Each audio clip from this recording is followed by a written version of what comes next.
हमारे इस YouTube channel के सेगमेंट फास्ट न्यूज में आप तमाम का इस्तकबाल है। इस वीडियो में आप देख सकते हैं कमेंटों में बहुत ज्यादा खबरें। तो आइए शुरू करते हैं वीडियो को और देखते हैं आज की ताजा तरीन खबरें। एयरपोर्ट पर वक्त से पहले पहुंचने मुसाफिरीन को मशवरा। राजीव गांधी इंटरनेशनल एयरपोर्ट की जानिब से एक अहम ऐलान करते हुए बताया गया है कि 15 अगस्त से एक हफ्ते तक मुसाफिरीन के हुजूम में इजाफे का इम्कान है। एयरपोर्ट अथॉरिटी ने फिजाई सफर करने वाले मुसाफिरीन को मशवरा दिया है कि वो वक्त से पहले एयरपोर्ट पहुंच जाएं ताकि किसी भी किस्म की मुश्किलात इनको ना हो। आमतौर पर हर साल राखी त्यौहार के मौके पर एयरपोर्ट पर मुसाफिरीन की तादाद में इजाफा होता है। जारिया साल भी इसी तरह के इजाफे का अंदाजा लगाया जा रहा है। ऐसे मुसाफिरीन जो 15 अगस्त से 19 अगस्त के दरमियान फ्लाइट टिकट्स बुक किए हैं वो फ्लाइट के लिए दिए गए वक्त से पहले एयरपोर्ट पहुंच जाएं और एयरपोर्ट अमले के साथ ताउन करें। तेलंगाना के निजामाबाद म्युनिसिपल कॉर्पोरेशन के एक ओहदेदार के मकान से करोड़ों रुपए जब्त, नोटों की गिनती के लिए मशीन का इस्तेमाल। तेलंगाना में एंटी करप्शन ब्यूरो यानी एसीबी के ओहदेदारों ने निजामाबाद म्युनिसिपल कॉर्पोरेशन के सुपरिटेंडेंट के मकान पर धावा करते हुए करोड़ों की नकद रकम जब्त कर ली। एसीबी की एक अहम कार्रवाई में निजामाबाद म्युनिसिपल कॉर्पोरेशन के सुपरिटेंडेंट और in charge revenue officer Dasari Narendra की रिहायशगाह पर धावे के दौरान खतिर रकम और असासों का पर्दाफाश किया गया। नरेंद्र के खिलाफ गैर महसूब असासात के मुकदमे के एक हिस्से के तौर पर यह धावा किया गया जिसमें इनके आमदनी के जराये से कहीं ज्यादा असासों का इंकशाफ हुआ। तलाशी के दौरान एसीबी ने इनके घर में 2 करोड़ 93 लाख की नकद रकम, बैंक बैलेंस के तौर पर नरेंद्र, इसकी बीवी और इसकी मां के अकाउंट्स में 1 करोड़ 10 लाख रुपए और 51 तोला सोना और 17 गैर मनखुला जायदादें जिनकी मालियत 1 करोड़ 98 लाख रुपए बताई गई है जब्त कर ली गई। अब तक जब्त किए गए असासों की कुल मालियत तकरीबन 6 करोड़ 7 लाख रुपए बताई गई है। मकान के अलमारियों में 500 रुपए के कई बंडल्स बरामद हुए जिसकी गिनती के लिए मशीन का इस्तेमाल किया गया। इस धावे के बाद नरेंद्र को गिरफ्तार कर लिया गया और इसे हैदराबाद में SPE और ACB केस के खुसूसी जज के सामने पेश किया जाएगा। तेलंगाना के जगत्याल जिले के गुरुकुल स्कूल में 3 तलबा अचानक बीमार, एक तालिब इल्म की मौत। तेलंगाना के जगत्याल जिले के मटपल्ली के करीब वाक़े पेद्दापुर गुरुकुल स्कूल के 3 तलबा जुमेरात की आधी रात अचानक बीमार हो गए। स्कूल के अमले ने मुतासरा तलबा को अस्पताल पहुंचाया, तहम 6ठी जमात का तालिब इल्म पेट में शदीद दर्द की वजह से जगत्याल हॉस्पिटल मुंतकिल करने के दौरान रास्ते में ही फौत हो गया, जिसकी शनाख्त सिरसिला जिले के एल्ला रेड्डी पेट के अनिरोध की हैसियत से हुई है। दिगर 2 में से एक हेमंत यादव का इलाज मटपल्ली हॉस्पिटल में और मुक्षित नामी दूसरे तालिब इल्म को निजामाबाद के सरकारी हॉस्पिटल मुंतकिल कर दिया गया। वाक़े की इत्तला मिलने पर RDO श्रीनिवास ने मटपल्ली में जेर इलाज तालिब इल्म की इयादत की। वाक़े की तफसीलात हासिल की जा रही है। तालिब इल्म की मौत की खबर इसके वालिदैन को दी गई। पुलिस ने मुकदमा दर्ज कर लिया है और वाक़े की तहकीकात कर रही है। ताहम तलबा की बीमारी की मुकम्मल तफसीलात मालूम की जानी है। गुज़िश्ता महीने की 26 तारीख को इसी स्कूल में एक तालिब इल्म बीमार हो गया और इसकी मौत हो गई थी। स्कूल में इस तरह के वाक़यात से सरपरस्तों में तशवीश की लहर पाई जाती है। शहर में 51 पुलिस इंस्पेक्टर्स के तबादले। हैदराबाद कमिश्नरेट से वाबस्ता 51 पुलिस इंस्पेक्टर्स के आज रात तबादले कर दिए गए। इस सिलसिले में कमिश्नर पुलिस श्रीनिवास रेड्डी ने अहकाम जारी किए। जिन ओहदेदारों का तबादला किया गया है इनमें मोहम्मद मकसूद अली भी शामिल है। के सुनील को इंस्पेक्टर मुगलपुरा मुकर्रर किया गया है। के सत्यनारायण इंस्पेक्टर पुलिस संतोषनगर होंगे। जी राम बाबू को इंस्पेक्टर मुशीराबाद, डी नरेश को इंस्पेक्टर मलकपेट, रमेश नायक को इंस्पेक्टर रिन बाजार मुकर्रर किया गया है। CP जेट के नताज जारी। तेलंगाना CP जेट के रिजल्ट्स जारी कर दिए गए हैं। State council for higher education के चेयरमैन प्रोफेसर R लंबाद्री ने नताज जारी करते हुए बताया कि यूनिवर्सिटियों में पोस्ट ग्रेजुएशन कोर्सेज में एडमिशन के लिए 6 जुलाई से 16 जुलाई तक ये एग्जाम ऑनलाइन तरीक़ेकार पर मुनक़िद हुआ था। 4 और 5 साल इंटीग्रेटेड कोर्सेज में एडमिशन के लिए यह एग्जाम मुनक़िद हुआ था। 45 मुख्तलिफ कोर्सेज के लिए 73,342 उम्मीदवारों ने दरख्वास्त फॉर्म दाखिल किया था, जिसमें 64,765 उम्मीदवारों ने एग्जाम लिखा। इनमें 61,246 उम्मीदवार कामयाब करार दिए गए। इस तरह CP जेट का नतीजा 96.55% रहा। रियासत के मुख्तलिफ यूनिवर्सिटी उस्मानिया, काकतिया, तेलंगाना पालमुरू, महात्मा गांधी, सतवाहाना तेलंगाना महिला यूनिवर्सिटी के अलावा जवाहरलाल नेहरू टेक्निकल यूनिवर्सिटी में PG courses MA, MSc, MCom, IC, M.Ed, MPed, MAC biotechnology के साथ दीगर कोर्सेस में तालीमी साल 2024-25 में एडमिशन दिए जाएंगे। क्रिकेटर मोहम्मद सिराज को हैदराबाद के जुबली हिल्स में 600 मुरब्बा गज जमीन अलॉट। तेलंगाना हुकूमत का जियो जारी। तेलंगाना हुकूमत ने क्रिकेटर मोहम्मद सिराज को मकान की अराज़ी मुख्तस कर दी है। इस सिलसिले में हुकूमत ने एक जियो भी जारी कर दिया। T20 वर्ल्ड कप में शानदार मुजाहरे पर चीफ मिनिस्टर रेवंत रेड्डी ने मोहम्मद सिराज को शहर हैदराबाद में मकान के लिए 600 मुरब्बा गज जमीन अलॉट करने का ऐलान किया था। इस ऐलान के मुताबिक चीफ मिनिस्टर ने ओहदेदारों को फौरी असर के साथ अराज़ी की निशानदही और इसके अलॉटमेंट के अमल को जल्द से जल्द मुकम्मल करने की हिदायत दी थी। हुकूमत ने मोहम्मद सिराज को जुबली हिल्स के रोड नंबर 78 में 600 गज अराज़ी मुख्तस की है, जो शेखपेट मंडल में दी गई है। इस सिलसिले में महकमा रेवेन्यू की जानिब से अहकाम जारी कर दिए गए।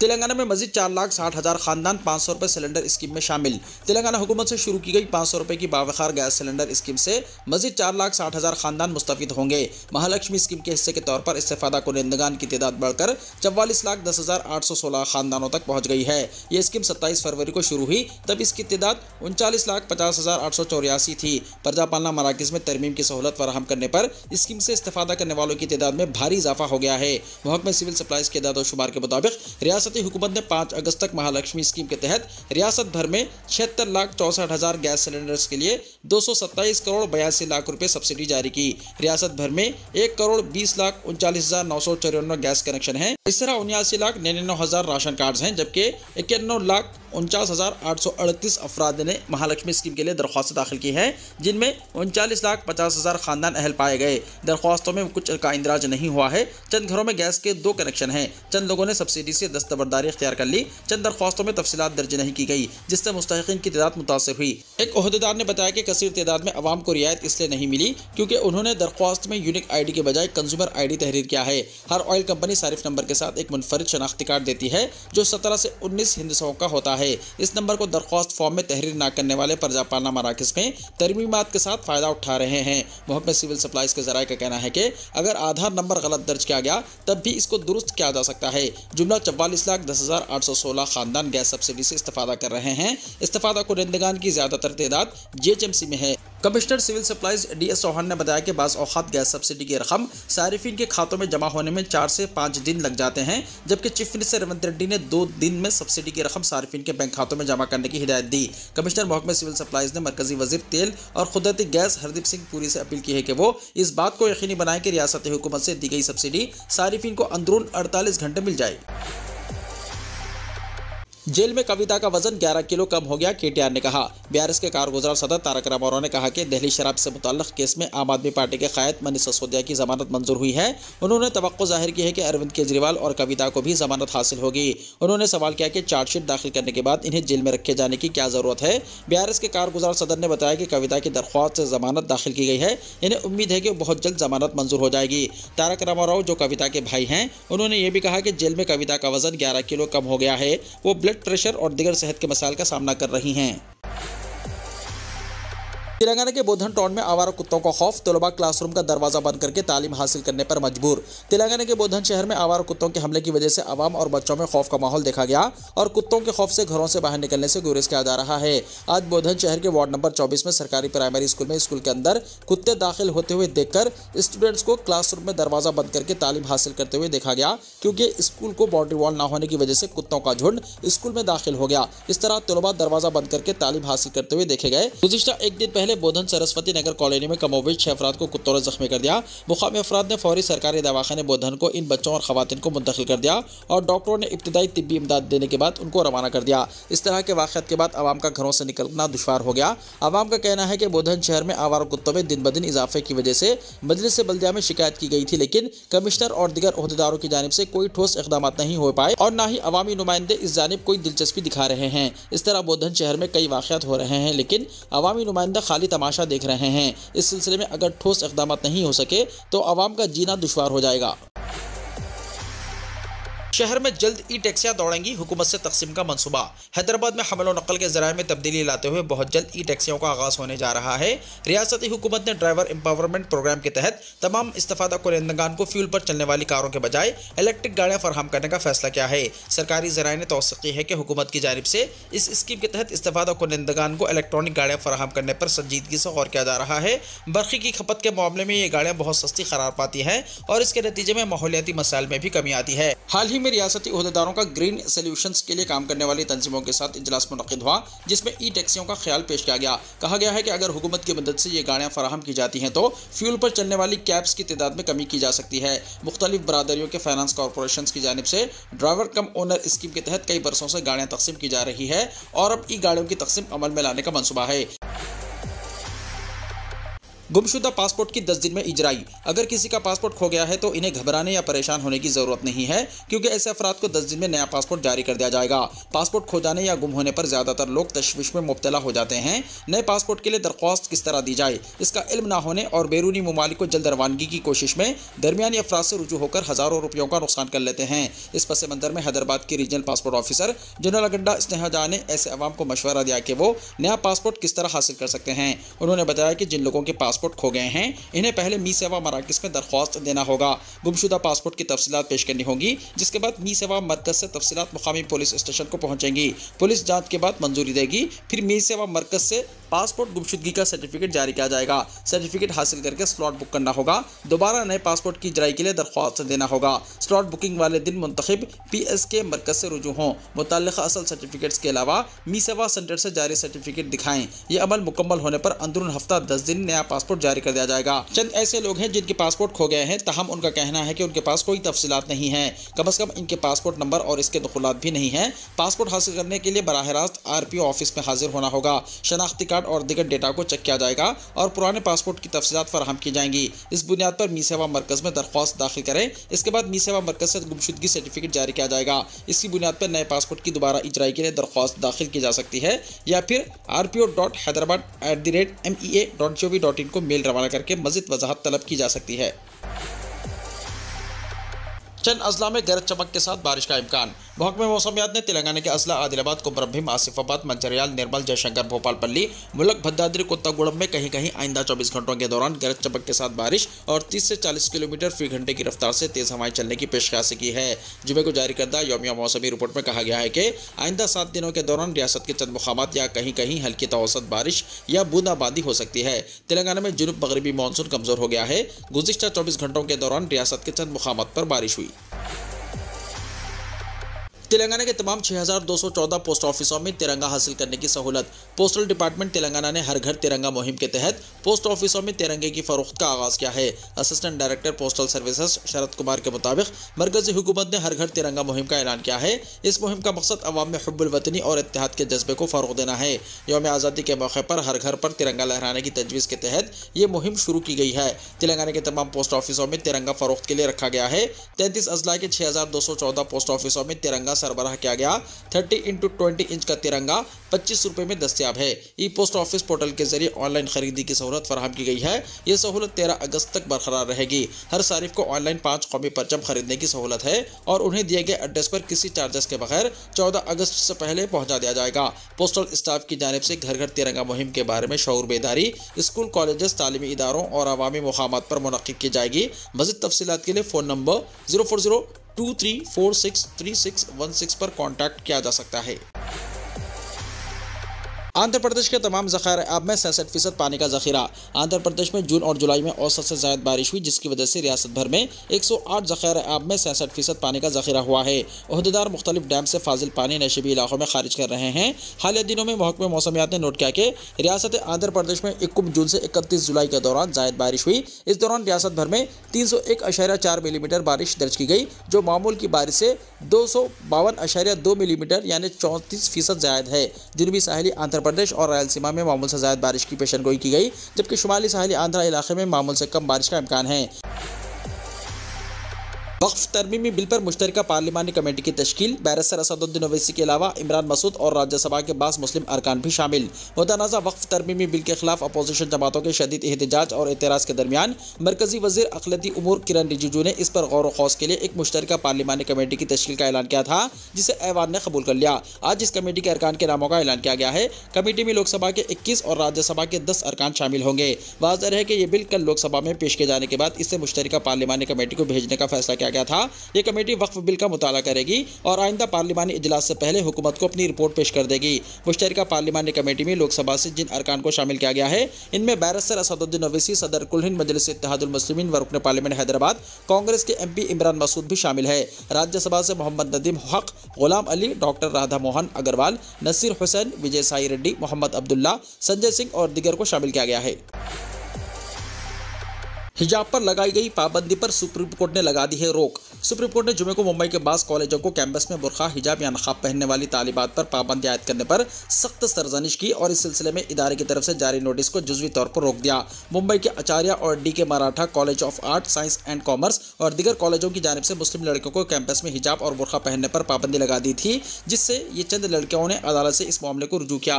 जैसे संजू खन्ना और पीवी संजय कुमार की बेंच ने हिजाब और टोपी पर पाबंदी को रोकते हुए पाबंदी को चैलेंज करने वाली दरख्वास्त पर नोटिस जारी किया। सुप्रीम कोर्ट की बेंच ने समाअत के दौरान सख्त रिमार्क्स किए। बेंच ने कहा कि हम जुज़वी तौर पर गैर कानूनी सर्कुलर पर रोक लगाते हैं जिसमें कोई हिजाब, कोई टोपी की इजाज़त नहीं है। हमें उम्मीद और यकीन है कि इस अबूरी हुक्म का गलत इस्तेमाल नहीं किया जाएगा। अदालत ने कहा कि तलबा को वही पहनने की इजाज़त होनी चाहिए जो वो चाहते हैं। अदालत ने कहा कि कॉलेज का फैसला खवातीन को बाख्तियार बनाने के खिलाफ काम कर रहा है। आप खवातीन को यह बताकर किस तरह बाख्तियार बना रहे हैं कि इन्हें क्या पहनना है। आपको अचानक इस हकीकत का क्यों ख्याल आया कि वो इसे पहन रही हैं, जबकि आज़ादी के कई साल गुजर चुके हैं। मजहब तो नामों में भी होता है, ऐसे उसूल मत बनाएं। खौफनाक लैंडस्लाइड से मुतासर वायनाड में सुनाई दी पुरअसरार आवाज़, मुकामी लोगों और अफसरान में दहशत का माहौल। केरला के जिले वायनाड में गुज़िश्ता महीने पेश आए खौफनाक लैंडस्लाइड के वाक़े से अभी तक लोग बाहर नहीं निकल पाए हैं। महलूकीन की तादाद दिन ब दिन बढ़ती जा रही है और 150 से ज़ायद लापता अफराद की अब तलाश जारी है। इस दरमियान मुकामी लोगों की धड़कनें आज उस वक्त बहुत ज़्यादा बढ़ गई जब इन्हें एक अजीब और पुरअसरार आवाज़ सुनाई दी। दरअसल जुमा 9 अगस्त की सुबह ज़ेर ज़मीन से एक तेज़ आवाज़ और गूंज सुनाई दी, जिसने मुकामी लोगों के साथ साथ अफसरान को भी हैरान कर दिया। ये आवाज़ क्यों हुई और कहाँ से आई, इस सिलसिले में फिलहाल कुछ भी पता नहीं चल सका है। इस पुरअसरार आवाज़ के बाद मुकामी अफराद के साथ साथ अफसरान भी दहशत में नजर आ रहे हैं। वायनाड जिले के अफसरान का कहना है कि अम्बालावैल गांव और वैरेथ्री तालुका के कुछ इलाकों में तेज आवाज़ और गूंज महसूस की गई है। केरला रियासती डिजास्टर मैनेजमेंट अथॉरिटी यानी KSDMA का इस ताल्लुक से कहना है कि वो इस बात का पता लगा रहे हैं कि क्या ज़लज़ले के झटके आए थे। साथ ही अफसरान इस इलाके पर नज़र भी रख रहे हैं जहाँ से पुरअसरार आवाज़ सुनाई दी थी। वो देख रहे हैं कि इस इलाके में कहीं कुछ गलत तो नहीं हो रहा है। अफसरान का कहना है कि फिलहाल ज़लज़ले से मुताल्लिक़ किसी सरगर्मी का इशारा नहीं मिला है। पंचायत वार्ड के रुकन ने एक टीवी चैनल को बताया कि आवाज़ तकरीबन 10:15 बजे सुनाई दी थी। इस पुरअसरार आवाज़ ने मुकामी लोगों के दरमियान दहशत पैदा कर दी है। इस आवाज़ के सुनाई देने के बाद मुतासरा इलाके में मौजूद स्कूलों में छुट्टी का ऐलान कर दिया गया है।